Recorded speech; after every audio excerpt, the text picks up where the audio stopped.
Panginoon at ako'y sa dinami-rami ng pangalan ay nabula. At syempre, nabula ako tapos ako'y nandito. Kasi kahit pala maganda kang lalaki, nangihina ka rin. Akala ko dati kaya ng gandang lalaki. Nanghina. Mahina pa rin pala hanggang ngayon. Salamat po sa Panginoon kasi biyaya lang ang lahat. Tsaka aking ama, sadya ko naliban para tinitesting ko kung tatay ikakana. Ayun, ay sumama ngayon. Siguro naiisip na nagsasama na kami din eh. At salamat sa Panginoon kasi nakakaranas ng panghihina, ibig sabihin, buhay. Dahil kung ang patay hindi makakaranas manghina, ay buhay kaya nangihina. At salamat sa Panginoon dahil sadyang ang tao ay mahina, pero ang Diyos ay malakas. At sa buhay na ito na binigay ng Panginoon, marami tayong nare-realize habang tayo lumalaki, habang tayo umiidad, marami tayong mga naiisip. Kasi pag nag-aaral ka lang, ang isip mo lang, makagraduate. Pagkatapos nun, mas malawak ang battle. Battle sa sarili, battle sa alak. Kala mo nag-ababarik eh. Hindi. Nakikita ko kasi na ang Christianity, yung pagiging Kristiyano, hindi pagiging Baptist ha, pagiging Kristiyano mas malalim kaysa pagiging Baptist. Kasi ang atin, samahan religion, yung Baptist. Pero yung Kristiyano, yung sabihin mong Kristiyano, mas malalim yun.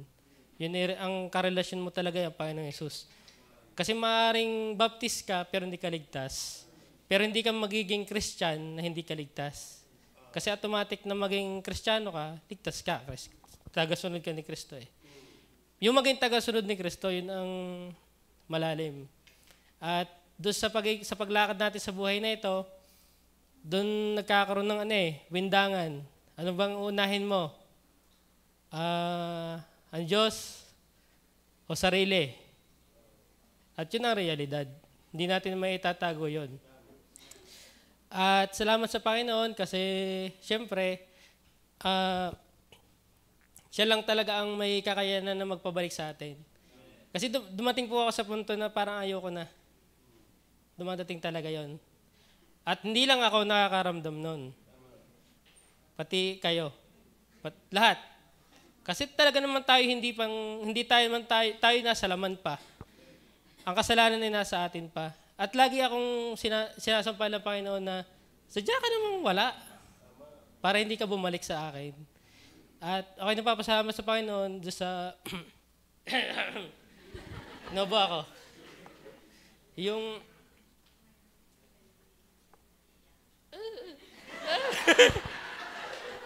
meow, meow, meow, meow.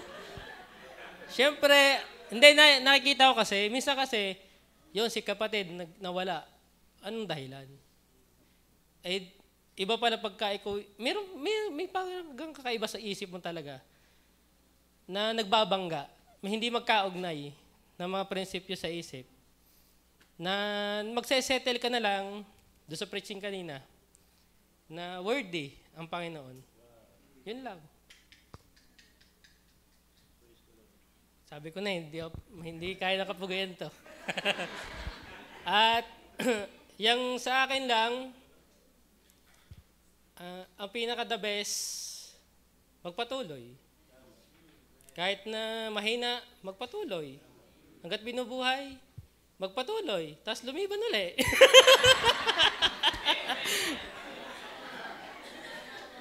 Hinuhulaan. Kasi minsan, mas mahirap sa buhay na ito, ang tinuturo sa akin ng Panginoon, mas mahirap hindi ka maging totoo. Kasi pag hindi ka totoo, hindi ka maaayos. Yun talaga yun. Nakikipag-usap ako sa Panginoon, ganito Panginoon ngayon. Dati pa pala. Sabi natin, Eloy, binabackslide ka ga, para ka naman ganyan pa rin. Hindi, meron kasing, minsan, pinapangatwiranan natin na ang kausap ko yung Panginoon. Pero, merong utos ng Panginoon na dalawa.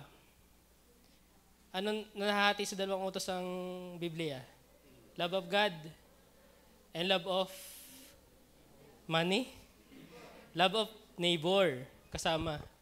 Kaya sabi ko, minsan, pwede namang Panginoon na lahat ako, di sa bahay. Pero hindi maaari kasi mayroon siyang iglesyang itinayo. Hindi mo siya, at saka, sinasagad ko yung dahilan. Ano kung dahilan ko? Wala namang kakwenta-kwentang dahilan. At doon nagiging mangmang. Kahit pala matalino, nagiging mangmang. Kala mo yung matalino Hindi, ibig sabihin, dumadating tayo sa puntong ganun. Kasi may kasalanan. At yun ang realidad. Kaya dapat mas i-push natin ang sarili natin araw-araw sa Diyos pa din. Yun lang ang solusyon. I-push mo ang sarili mo sa Panginoon. Tumawag ka lamang sa Panginoon. Yun lang. Wala naman, hindi kaya ng kapatiran. Yung pupuntahan niyo sa bahay, minsan nga, namumroblema pa merienda. Hindi, sinasabi ko yun. Minsan kasi, ang dating sa akin, parang gayon nagangakabilis. Sa linggo pa lang nung wala Pero, ang tunay na makakapag-push, ibaba mo ang sarili mo sa Diyos. Para makita mo ang sarili mo ulit na nandito. Kasi once na kung ano-ano iniisip, lalayo ka talaga. At, yun nga sa akin, kasi sa gantong edad mga bata, nag-aaral kayo, madali, medyo kaya pa. Pag kayo humahawak ng iba't ibang responsibilidad sa trabaho, responsibilidad sa pamilya, at responsibilidad sa sarili, at responsibilidad sa iba. Doon kayo matsusubok kung gaano kayo tatayo sa Panginoon.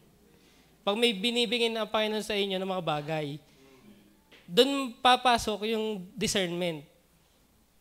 Paano mo imamaniobra? At doon ako nawiwindang ngayong panahong ito. Sa biyaya naman ng Panginoon wala naman dati na imamanage. Babuyan, wala naman. Ngayon, doon kami nawiwindang sa ganong bagay na mukhang tingin, biyaya. Kasi naghahalo-halo sa isip mo yung interpretation ng tao. Baka inisip ng mga kami sa Panginoon.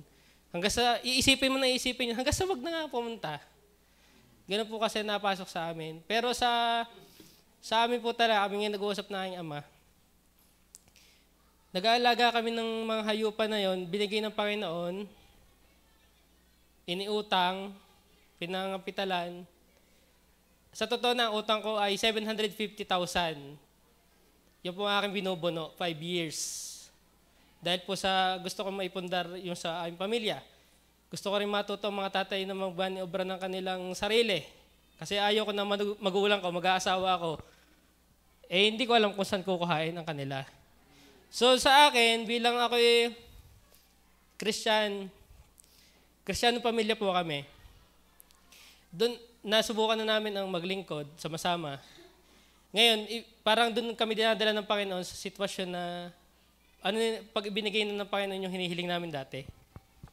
At doon kami parang nawiwindang. So, ang akin lang hiling sa mga kapatid sa Panginoon na kung meron mang hindi makapunta dito sa gawain, ay panalangin na lang natin. Wag na muna nating ganonin kasi sa amin po kasi, kami dedicated talaga dito sa gawain ng Panginoon, dito sa God-Disable. Nung po kami walang-wala, ang sabi ng mga ibang tao, ganyan ka nasa Panginoon. Noon naman kami nagkakaroon, ganyan ka nasa Panginoon, pawala-wala. Doon po kami nahahati ngayon sa ganong aspeto. So, sana kindness. Kasi tayo magkakapatid sa Panginoon. Intindihan tayo, unawaan tayo. Ilan naman na ating hinihiling. Kasi, pero, kailangan lagi natin sundin ang Diyos. Ngayon, ipanalangin natin ang ating sarili. Sabi ko nga, di dumating itong ASF na ito. Sabi ko, baka ito na ang tugon sa lagasin na ng Panginoon kung lalagasin niya. Pero hindi pa rin Anong gagawin natin? Ngayon, yun po ang realidad na nangyayari sa amin. Sa totoo na sadya naman ho kami talagang nag-iintindi sa buhay para dito sa gawain. Hindi naman ho yun sa pansarili. Kasi dito na po kami namulat sa Disabled Baptist Church, dito na kami nagkatao, nagkaintindi. Ang amin po talagang goal, kung mag-anniversary, wala nang problema. Hindi nahihingi kay Bidong, hindi nahihingi sa iba. Kami na magbibigay ng baboy, wala nang problema. Yung may sakit. Yun po talaga ang goal. So ngayon, minsan, kami, siguro ang Diablo nasalin na rin sa ating sistema, sa atmosphere ng isip, na wala si Garne, na malayo na sa Panginoon, ganyan. Kami naman isipin namin, wala na daw kami sa Panginoon. Hanggang sa wala na nga sa Panginoon. Hanggang sa na kami na kambyo na. Pero lagi natin babalikan yung utos ng Panginoon na magkatipon-tipon. Lagi tayong ibabalik sa ganun magkatipon-tipon. Pero may ambagan. Kailangan natin gawa ng paraan. Paano natin yun magagawa kung wala tayong may ambag? Doon po nagkakaroon ng, yun po talaga kung bakit ako ngayon ganito. Hindi naman pala, iba-iba na. Basta ang akin lamang, doon sa preaching kanina, yun ang parang para siya ang tumapos nung nasa isip ko, na worthy ang Panginoon na nasubukan natin ang Diyos, na sumunod sa Kanya, pag linggo, nandito. Linggo, ibigay sa Kanya. Ibigay sa Kanya ang nararapat sa Kanya, ang tithes, offering, first fruit. Worthy kasi siya Yun na talaga sumagad. At bahala na ang Diyos sa mga susunod. Kasi minsan, ang tao kasi, dalawa nakikinig tayong preaching, naka-receive tayo ng responsibility. Sa pagtupad ng responsibility, doon tayo nawiwindang. So, alam ko naman na sa akin, ako bilang Kristiyano, tapat ako sa Panginoon, yun talagang isip ko na makatulong sa gawain pa din, sa paraang ipinigay ng Diyos din sa amin. Kasi sa amin, tinutulungan ko talaga mga tatay. Hindi naman yung maalam yung mga yun sa Wala naman po talaga kami dati. Sa totoo na. Ngayon, ang ibinigay ng Diyos na pagkakataon, makapag-alaga ka ng hayupan. At isang malaking kapital pala yun. At yung pong ginagamit ko nga dun is utang pa. Na talagang hindi nga makapag-asawa. Ano babayaran yun? Kaya po sa amin pong pamilya, sa Abaha family, hindi po kami nalayo as in, ayaw namin, hindi na ganun. Wala po kaming isip na ganun, kahit sa aming magulang. Ang aming usapan nga ng tatay, Diyos yun Sa salita ng Diyos yun gagawin natin. Tayo lang naman napatay-tayong sumunod. Ay, doon po kami sa pagsunod. Kaya yung preaching na pastor kanina, yung iba ang naalaman mo sa iyong naunawaan ba yun? Yung kaya mo i-apply. Ipanalangin po natin ang ating sarili. Ipanalangin nyo kami, aming pamilya, na maki-apply. Kasi, yun nga, sa pagtanda, iba't iba ang mangyayari. May mga responsibilidad kayong papasanin. Kung magiging kayong responsable. Yun po yun Kung responsable ka, may papasanin kang responsibilidad. At sa pagpasaan mo ng responsibilidad na yon, paano? Doon po tayo magkakaintindihan. At sa amin po, kasi tayo church, ayoko po kasing magkaroon po ng preaching na atmosphere sasama. Ramdam ko po yun. Bilang siyempre ako nasasaktan kasi ako nagsasacrifice ako para sa aking pamilya. Tapos parang ang isip ko, magaling pa yata hindi ko nagawa yun. Magaling pa yata hindi ko nabigyan ng kapital ang mga tatay at nalayo sa gawain. Pero iniisip ko rin naman, tinutuya naman ang Panginoon ng ibang tao dahil gaya nag-aang baptist, wala nangyayari sa buhay. Yun naman po. Ngayon, yung po aming ginagawa is para po sa ating gawain pa din. wag sana ma-misinterpret na kung wala dito ay naglaog na. Nabalik naman. Nangayaw naman. So yun po ang pakiusap. Kasi siyempre, ayoko po kasi na tayo medyo magkakawang-kawang, na mga magbabuboy igarne, ganyan. Wag po sana ganun. Kasi nagkakaroon po ng espiritu ng ng parang pagkawang. Hindi naman po talaga naman kakawang-kawang. So sa akin pong salamat po doon sa preaching kanina. Ang pinaka-suma total ay worthy ang Diyos. Kung magsakripisyo kami, ang aking magulang pumunta dito, kung may mamatay doon, bahala ang Diyos. Sana po yun ay magawa namin. At sabi ko nga, hindi naman, pumunta kayo sa amin sa darating na eleksyon. Pumunta kayo sa amin, walang problema. Gusto po namin, pamilya namin, pag may pumuntang kapatiran, miski kayo doon tumulog, kami maipakain. Miski kayo doon tumambay, miski kayo doon mag-Bible study. Walang problema. Kaya po iniigi po namin doon. Oo nga. Pag meron. Yun po talaga. Kasi tayo po'y church, tayo po'y pamilya. Lagi po natin tatandaan. Tayo po'y pamilya. At sana po ay ayoko po kasi, ako po, sa totoo na, ako'y nagiging honest, to be honest po sa atin. Medyo na-decline ako sa ganun eh. Ako. Bagaman, kailangan sundin ng Diyos, yun po ang tao. Mahina po ang tao. At biyaya lamang, pinalangin natin, biyaya na bawat isa sa atin ay makapagpatuloy, makasunod sa Diyos, malinis ang tukmo ng utak para sa gawain. Tulad ng kuya, may baboy din down. At alam ko nakakatulong din sa kanya. Yun pong paraan ng aming mga magulang. Sa anniversary, ang goal talaga namin, wala nang huhugutin sa iba. Di na kailangan natin pumunta kay Bidong. Dati kasi, tanda ko, napunta pa kay Bidong. Makahingi lang ng pambaboy. Ayoko po na gano'n na tayo hingi sa unbeliever. Ay gawain pang Kristiyano. Dapat ay gawain Kristiyano, mga Kristiyano magtulungan. May ginagawa ang kapwa Kristiyano sa labas, suportahan. Wag mo nang kuwanin. Wag mo nang igulong. Ipagulongin.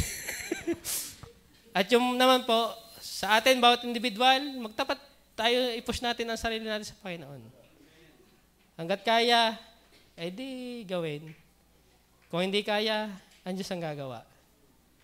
At yun po medyo, nagkakaroon po ako ng medyo blurred na sa buhay, nung mga nakarang araw. Kasi inisip namin, kami, talagang sa Panginoon, ang amin po kasing iniintindi, livestock. Kung ito'y patay ng Diyos, patay. Kasi livestock siya. Di pwedeng isara. Hindi pwedeng basta itigil katulad ng shop. Pag linggo, pwedeng shutdown. Computer, bunot. Walang mangyayari. Ito live. Live, may buhay po kasi. Ngayon naman, ang iniisip naman po namin, paano kami i-stand doon sa pabayaan natin sa Diyos. Doon po ang labanan ngayon eh. Pag naandihan na, ngayong linggo, paano gagawin natin? Sa totoo na po, nagbawas na po kami ng mga bakahan. Dati po 400 yon. Pinagbili na po namin. Kasi binabawas talaga namin. Utay-utay po kami nagbabawas sa At kung mangailangan po ang kapatiran, gusto kasi namin, hindi na tayo sa iba kukuha. Kung may mga ilang kapatiran ng kambing, sa amin na kayo bumili. Joke lang. Hindi, ibig sabihin, ang akin po kasi naisip sa gawain, lahat tayo, kaya natin tumulong sa ating mga kapatid.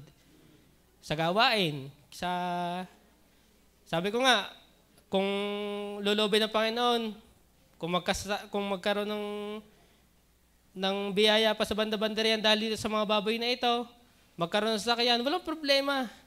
Walang problema sa mga miyembro na gustong mag-outing, gamitin nyo. Yun ang mga naiisip ko. Kasi tayo magkakapatid. Magkakapatid tayo sa Panginoon. Wala ditong grupo ng mga workers, grupo ng mga secular. Sana mawala yung ganong sana tayo magkakapatid, magkakatumang tayo dito. May nasa secular, may nasa working. Yung nasa secular, mag-intindi sa Diyos, yung dapat, tithes, offering, first fruit. Yung po sana ang panalangin nating magawa. Ang sa workers, soul winning. Yung mga wala pang kayang makuha na wala pang responsibilidad na mabibigat, sumama sa mga Bible studies at gawain. At kaya pala po, nalalim din yung sabi ng Panginoon bago siya umalis dito sa mundo. Ano ang utos ng Panginoon? Love one another as I love you too. Di gaya ng sabi. Ibig sabihin ng Panginoon, talagang ayaw niya na tayo kung ano mangyari. At yun po, salamat po sa mensahe kanina na balik kami sa Biblia lagi eh. Kami lagi magkalipon ng tatay hanggang 11 na. Oo, minsan nagtatagal talaga kami na magkausap kasi aming ang Diyos soberano. Ibinigay ito sa atin. Yun ho eh.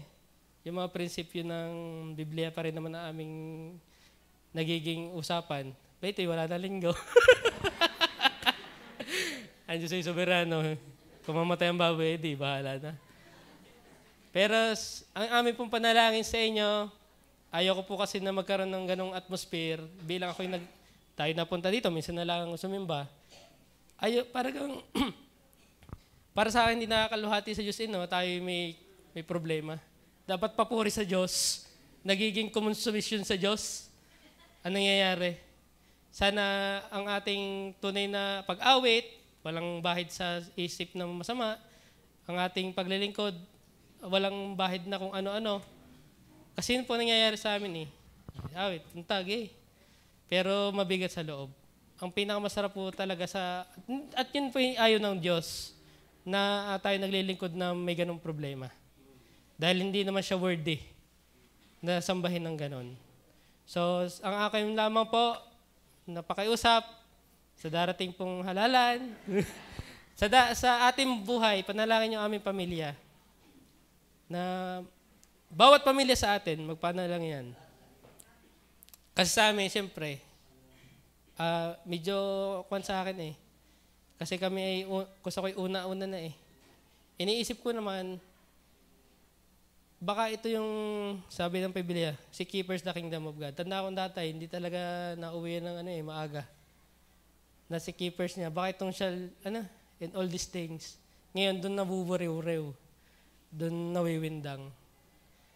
Kaya, ang akin pong panalangin, wala pong malakas sa atin. Ang Diyos lamang po ang malakas. At doon po kami umaangkla. Ang akin pong sinyales, kung itong iisip na ito'y dumali, boss, yun na ang sagot. Na itigil na yung ganong business. Yung mga shabu, yung mga...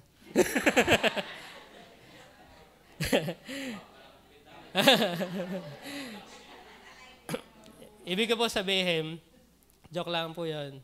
Ang akin pong gustong kwan, na mag-unawaan tayo. Gaya ng pag-unawa ng Panginoon sa atin. Yan po ang aking kwan. At, wag naman lagi magpapaunawa. Gawin yung responsibilidad. Bilang mga Kristiyano. Responsibilidad natin umattend. Attend. Nangihina. Attend. Hindi nagbabasa. Magbasa. Yun lang yun. Hindi nananalangin. Manalangin. Hindi naggigibing. Magibing. Yun lang naman po ang buhay. Hindi mo ginagawa, gawin. Ginagawa mong mali, itigil. Yun.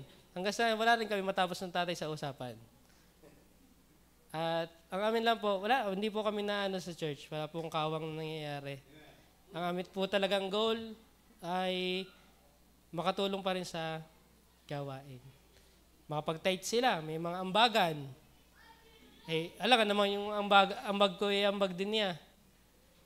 Gusto ko naman kanya, may pamilya naman siya kanya. Yung po mag-asawa. At yun po, sa amin pong kwan, siguro kami po yung pastor ay nasa stage na non, kung sa gamo-gamo, hindi pala, kung sa paru-paro, nandun pa kami sa, sa hinuhubaran. At bahala po ang Panginoon. Basta po, maliwanag po sa amin na itong aming mga ginagawa ay para sa Panginoon. At yun, sa ating lahat, sana ay manalangin tayo ng wisdom sa Panginoon. Wisdom at pagsunod. Yun. Kasi walang mangyayari kung puro alam, hindi naman kayang i-apply. Mahirap din naman apply, hindi mo naman alam ang dahilan. So dapat po ay balanse. At yun, salamat po sa Panginoon, sovereign ang Diyos. Kaya ako'y nabunot at mapagsalita. Kasi ayoko po talaga umattend dito na mabigat po pastor talaga. Siguro ganun din yung ibang, meron silang mga bigat. Pero ang solusyon, isuko mo sa Panginoon. Lagi mo isipin, worthy ang Diyos. Yun. Salamat po sa Panginoon.